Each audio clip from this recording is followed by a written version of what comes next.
Well, it's a holiday weekend because the worship leader's preaching, right? My name's Caleb. Welcome. Again, I'm just kidding, sort of. I'm mostly kidding. Also, by the way, I got to say, we've been going through this series on authority, and I told Brandon, I said, can you maybe give me a passage of scripture that isn't 22 verses long? Every time I preach, I have the same amount of time, by the way. Just when you look at your watch and be like, that's a lot of verses. I'm preaching the same amount of time. I just have more verses every single time. Well, hey, we are wrapping up our sermon series on authority and kind of give you a quick recap. So this is week 8 of that. We actually started going through the book of Matthew this time last year, last December, as we started in the Christmas season, went through Matthew 1 and 2. In the springtime, we talked about Matthew 3 and 4, Jesus' baptism, the temptation in the wilderness, and all throughout this past summer, we went through the Sermon on the Mount, Matthew chapters 5, 6, and 7. And in Matthew chapter 5, 6, and 7, Jesus is teaching his disciples and he's teaching the crowds, and he's talking about this idea of the kingdom of heaven is at hand, and this is what the kingdom of God looks like. This is what the kingdom of heaven looks like. And so for the past couple of weeks, as we've gone through the fall, we've talked about a description of what the kingdom of heaven actually looks like, and we've talked about Jesus's authority over everything, over nature, over sickness, over disease, over death, over his disciples, over the demonic, over spiritual forces. And we've talked about this kingdom of heaven. It's come down to earth, and Jesus is the king of this kingdom. And we named this series, let me peel back the curtain a little bit, but we named this series Authority because truth be told, we didn't really have another name for it. I do most of the graphic design here at the church, and I always try to do something that's kind of lighthearted and easy to swallow and something cool, and just that's how my marketing brain works. And I was like, Brandon, why don't we do this? Why don't we do this instead? And he goes, no, authority. We want to talk about authority. And as we've talked about the last couple of weeks, that's kind of become like a 4-letter word in our society. We like the idea of authority until it intrudes on our autonomy, right? And so that's what I said we should name it. We should name the series Autonomy. That would be a much easier name to come up with, right? Instead of authority, because it still kind of works. It's the same thing. Yeah, there you go. Autonomy. Perfect. Because Jesus is separate from nature. He's separate from sickness and disease, and he's his own thing. That's kind of like the Americanized version of Christianity, though. That's this, westernized, Jesus is my homeboy Christianity, the follow your heart Christianity, and we're autonomous, right? That puts butts in seats, even on a holiday weekend. People will show up if they hear about how, you're your own person, right? But the truth is this: if Jesus is my Savior, then he's also my Lord. And if he's my Lord, and if he's your Lord, well, then his priorities become my priorities. The way he views the world is the way I ought to view the world. The things that he cares about, the things that he has compassion for, are the things that I should care about and I should have compassion for. And so that's what we're going to talk about today. Jesus is inviting his disciples, and consequently you and me, into this new kingdom and into this new way of seeing the world, where we're invited to peel back the scales from our eyes, to see the world the way that he sees it. And he's actually going to give us gifts along the way. And so we're going to read in verse 35 of chapter 9. It says this: "And Jesus went throughout all the cities and villages, teaching in their synagogues, proclaiming the gospel of the kingdom, healing every disease and every affliction. And when he saw the crowds, he had compassion for them, because they were harassed and helpless, like sheep without a shepherd. Then he said to his disciples, 'The harvest is plentiful, but the laborers are few. Therefore, pray earnestly to the Lord of the harvest to send out laborers into his harvest.'" And so we're kind of turning a corner here in Matthew's gospel. We started this section of Matthew chapter 8, and we've seen Jesus' authority on repeat, right? We've seen miracles and a teaching. We've seen miracles and a teaching. Miracles, last week we saw 2 miracles with the healing of the woman and Jairus' daughter, raising her to life. And I'm not sure if you noticed this, but thus far, Jesus has conducted his mission virtually single-handedly, just entirely by himself. And his disciples that are following him have remained in the background this whole time. But in verse 36, it says he sees the crowd, he has compassion over them. He says they were sheep without a shepherd, which is frequently used in the Old Testament. It's an Old Testament term, and it typically talks about the failure of Israel's leadership. And so he says to his disciples, the harvest is plentiful, but the laborers are few. Essentially, this is a big job that I am doing, and this is a big job, but it's absolutely manageable. We just need the right people. We just need the people to do it. And we know back in Matthew 4, Jesus talks to his disciples. He invites Peter, Andrew, verse 19, he says, "Follow me, and I will make you fishers of men."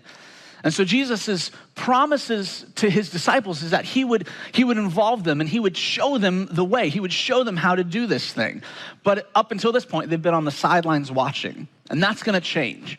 Chapter 10, verse 1, it all changes.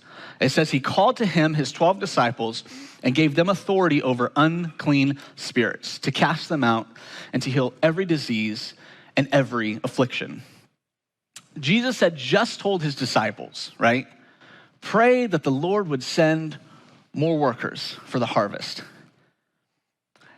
And now those disciples have become the very workers that they've been praying for, right? That's what Jesus does. They've been these passive observers, these background participants, and now they're becoming active participants in it. And a lot of times I feel like in society, this is kind of how it works in my brain, and I wonder if this is maybe how it works in your brain. Like a lot of times we look at the things that are happening in society, and we go, "God, why don't you do something?" And God says to me, "Well, why don't you do something? That's why I put you there. Like I've answered your prayer by putting you in that position, right? God, what am I going to do? I don't have the training though." And God goes, "That doesn't matter. You don't need the training. You just need to be there." And we'll see that in just a second. It says that Jesus gave them authority, right? The primary theme of these past couple weeks, chapters 8 and 9, talks about Jesus' authority on repeat over sickness, over disease, over the storms, over all these things. And then he passes that authority on to the 12. And it's really shocking because Jesus goes way beyond what the other rabbis of the day would have done by involving his followers, involving his disciples into ministry before they had been fully trained. And normally you wouldn't do ministry, right, until you're fully trained. And so that's one of the key things that I want us to hear is that Jesus has gifted his followers with authority.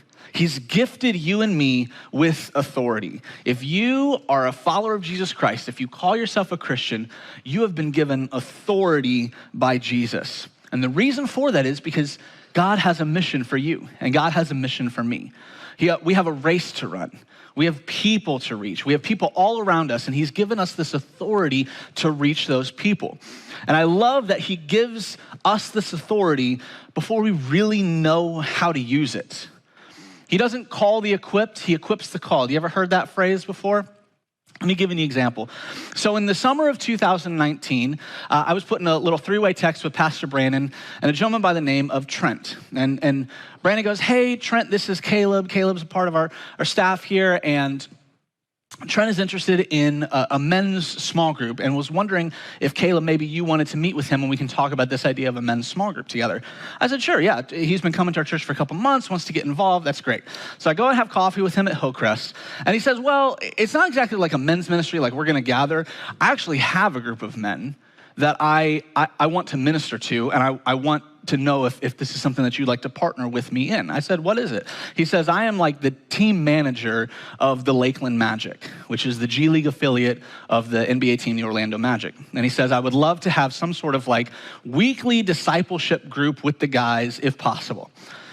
I said, "Well, I don't know if that would work because this is my work schedule and you guys are home and away games. You guys are going to be out of town a lot. So I wonder if maybe instead of like a weekly thing, what if like I came to the home games and I did like a discipleship beforehand?" He goes, "Yeah, like a team chapel, like want to be a chaplain of the team?" I was like, "Well, I don't know about that, but I'll do something." He goes, No, that'd be a great idea." Now, when you think athlete, right? When you think NBA player, right? You think 5'8" unathletic white guy, right? And I was like, I don't know if this is a good idea. And so I talked to my wife and I said, "I don't know, we'll see how this first season goes, whatever." And that was in 2019. And so it's been 5 seasons now of being the chaplain for the Lakeland and now the Osceola Magic. And what's so funny is that it has put people into my life that I would never run into outside of simply saying yes to God, right? I don't have the authority to speak into these young men's life unless I say, "Yeah, God, how do you want to use me?" And so now I have these 21 to 28-year-old young men that are basically like pursuing their lifelong dream, right? They've been thinking they were going to go to the NBA for so many years now, and whether it's, injuries or maybe just, at a small school, maybe had some sort of run-in with bad luck, or maybe just not quite skilled enough to be in the NBA. They're now in this G League. They're in this minor league organization, and they're fighting and they're running hard after what they're trying to do. And it feels like, after talking to some of these men now for the last couple of years, there's a bit of an identity crisis, right? Like this thing that's consumed their life is now like that. And, these are men that some of them are married, they have kids, they have families all around the United States. And so what this has done, what this last couple of years have taught me, is it's really brought that passage to the forefront of my mind. It allows me, it kind of opens my eyes, and it gives me compassion for people that normally I wouldn't interact with. And so normally it's just a group of people or athletes or entertainers or just a number or just the crowds. But instead what has happened is God has allowed me to pour into these young men, and I wouldn't have done that. I wouldn't have the authority to do that if I hadn't said yes to God.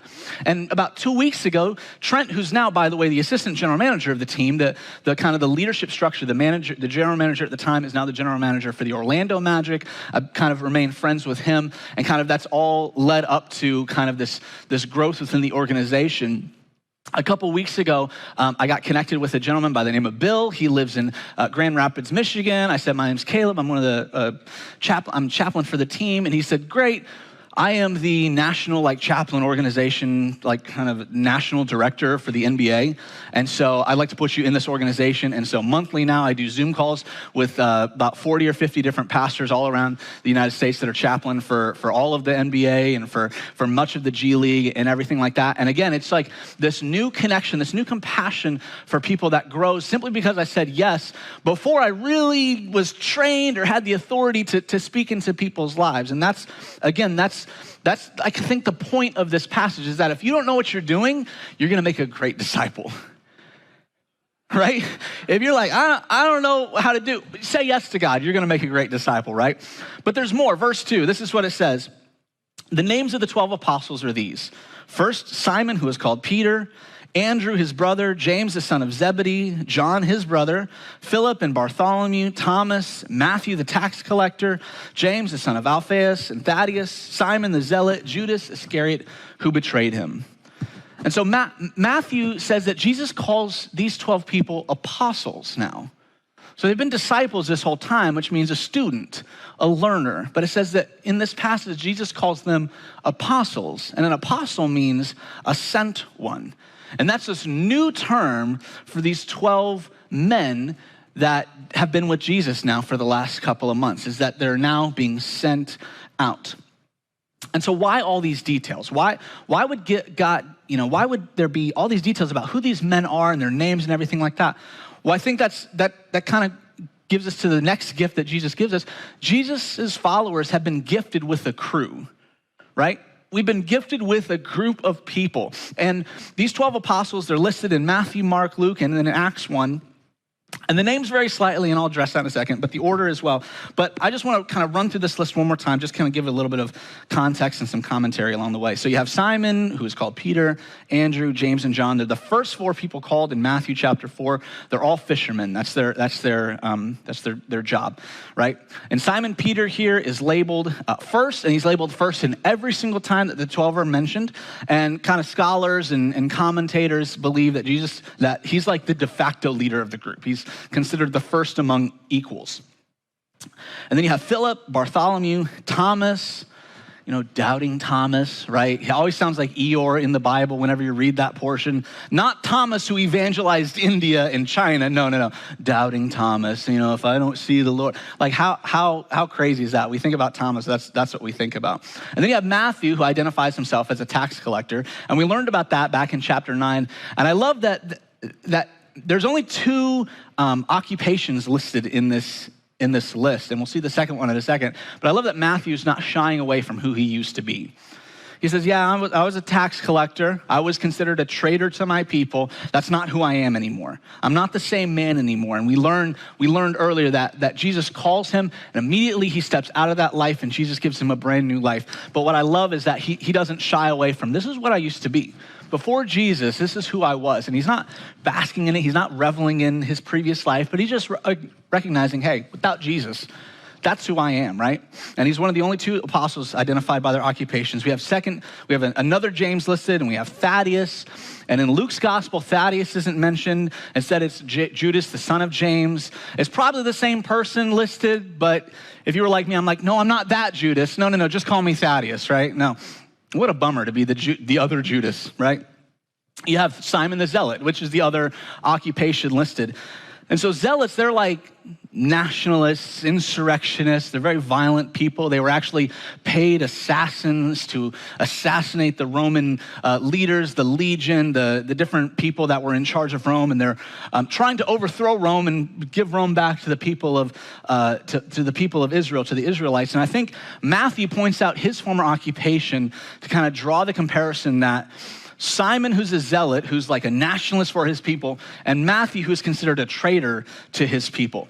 In any other capacity, Simon would have attempted to kill Matthew. That's not an exaggeration. Simon would have tried to kill Matthew. And outside of Jesus, and because of Jesus, these two men that would not be caught dead in a room with one another are now a part of what Jesus is doing in this mission. And of course, Judas Iscariot, who's mentioned last in every list, just like how Peter's mentioned first in every list.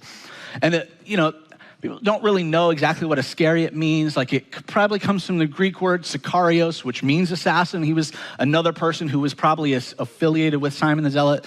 There are other suggestions. I found one means false one, the man from Jericho, the man from Sychar, the bag carrier, the redhead. I don't know. That's a real thing. Sorry if you're a redhead. That's what Iscariot means, apparently, according to some people. But I love the fact that Jesus mentions these people because this isn't a solo effort, right? This is not a solo effort. This is one of the reasons why being meaningfully connected to church is important. And not just on Sunday morning, not just coming for an hour on Sunday morning, but you need a group of people that you can live life with, that you can do life with. Going back to basketball, Bobby Knight, one of the most famous, college coaches of all time, this is what he says. He says, the best teams have chemistry. They communicate with each other and they sacrifice personal glory for the common goal. And that's what church is about. It's not about my opinions. It's not about your opinions. It's not about Brandon's opinions. It's about what does Jesus want for us? What does Jesus want for Redemption Church? What does Jesus want for the city of Lakeland? What does he want for the church at large? And we lay down our opinions when we come in and we gather around with people that we may not outside of church gather around, people who we may not even have a close relationship, but outside of Jesus. But when we come into church, we're now going, man, fishermen, zealots, tax collectors, we're all coming together and we're all gathered for the same purpose and mission. And so I would say this lovingly, if you are new here and you're coming in with your opinions and your beliefs about how church ought to run, I would say you're probably going to be uncomfortable here.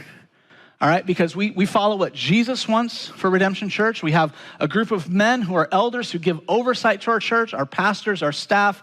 They kind of oversee the day-to-day organization and operation of the church. And we follow what Jesus wants for our church. And again, that's not a chastisement. This church is amazing. I love how generous and how selfless and how serving you guys are. And so I just want to commend you for being like that. In other churches that I've been a part of, that's not been the case. And so you guys are amazing. And I love being a part of this church. But again, church isn't about you. It's not about me. It's about Jesus and what he wants. And the third gift is that we don't have to kind of do this without any sort of plan. Like, Jesus has gifted his followers with a plan. He's gifted you and me with a plan.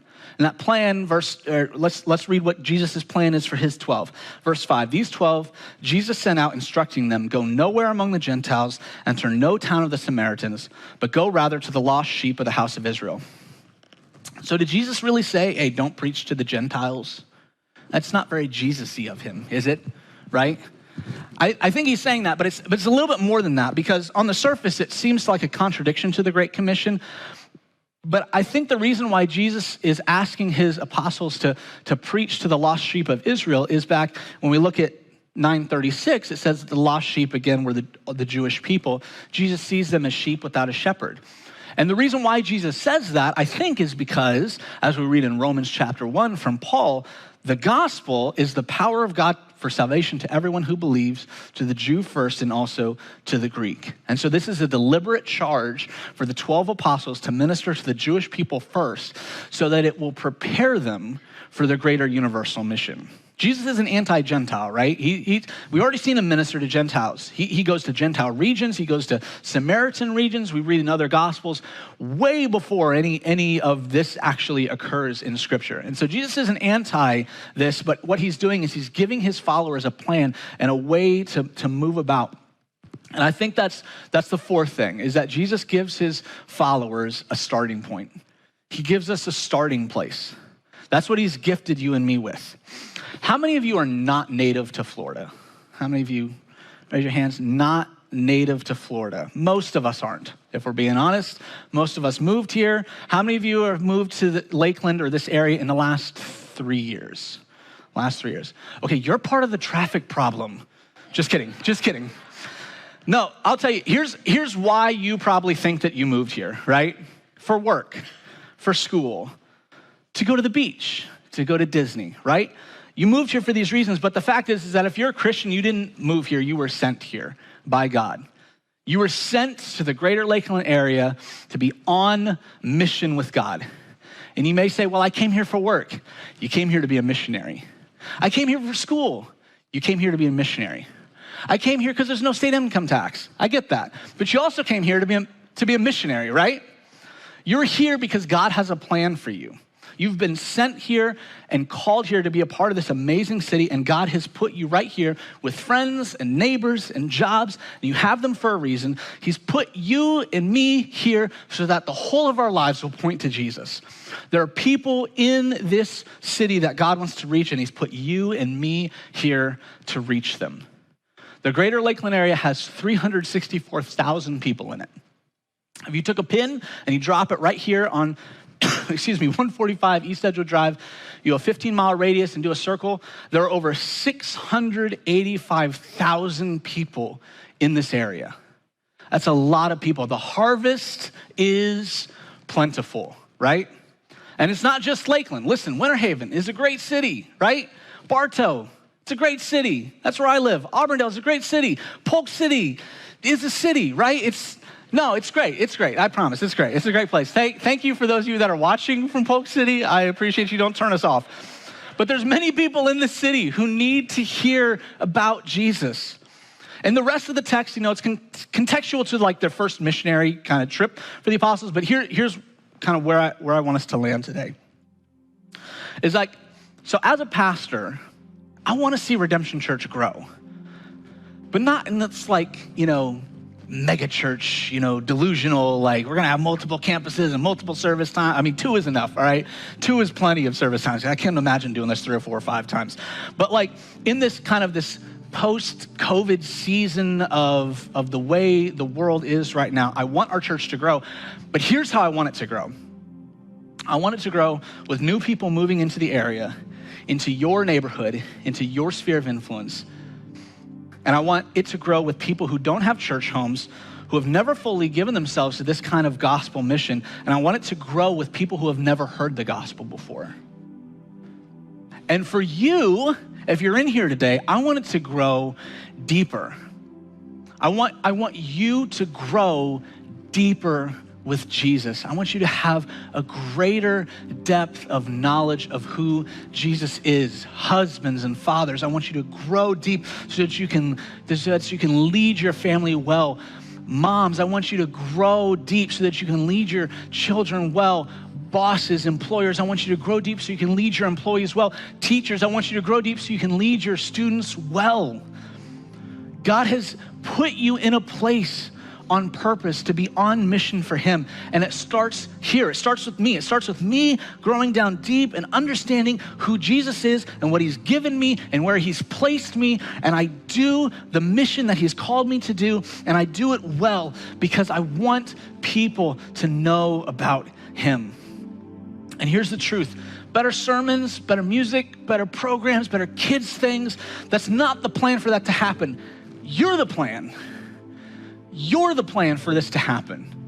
You have been given authority by Jesus to go into your cities and into your neighborhoods, your jobs and your families, and to reach people for him. You're the plan. You're how God is relentless in his pursuit of those who he loves. So I want to give you 2 quick applications for us to go before we go. 2 quick applications. I want you to invest and invite. Invest and invite. Who's that neighbor that you need to get to know? Who's that friend that you need to connect with? Who's that coworker that you need to invest in? We start by investing in those around us, and specifically those who do not have a church home. Invest in their lives, invest in their friendships, invest deeply in the people that God has put in front of you. And then who's the person that you need to invite in your home?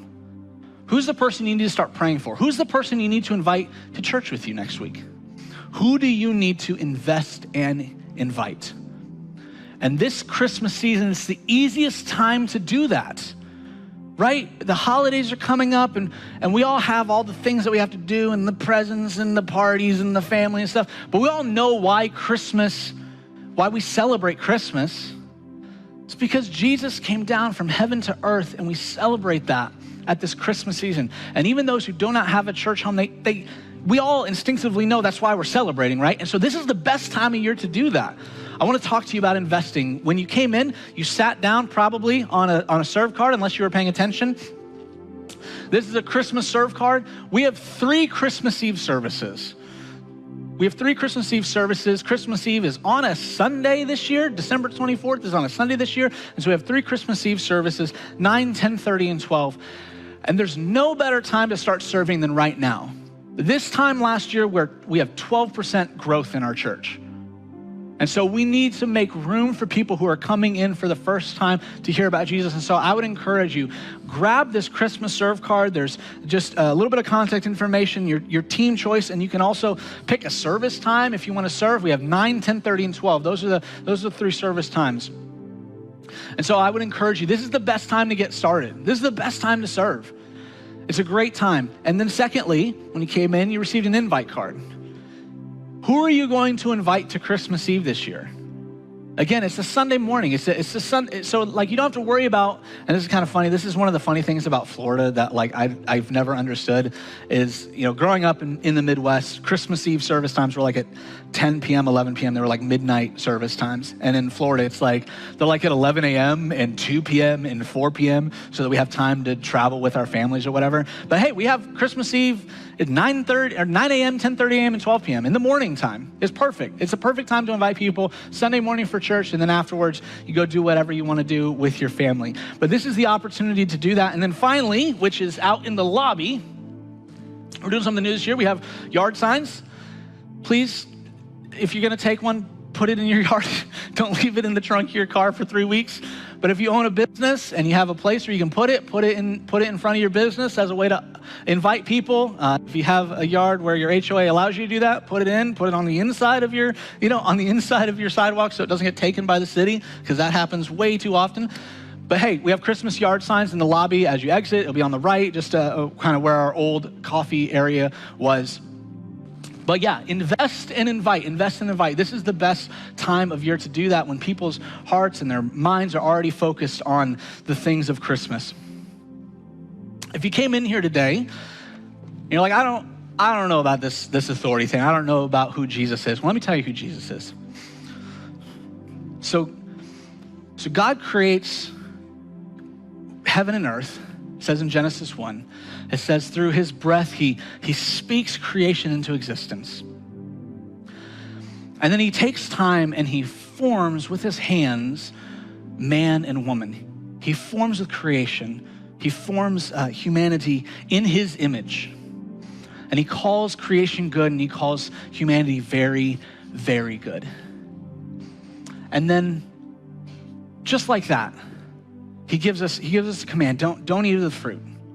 And just like that, we immediately go, no, I know what's best for my life. I have that autonomy. You do not have authority over me, Jesus.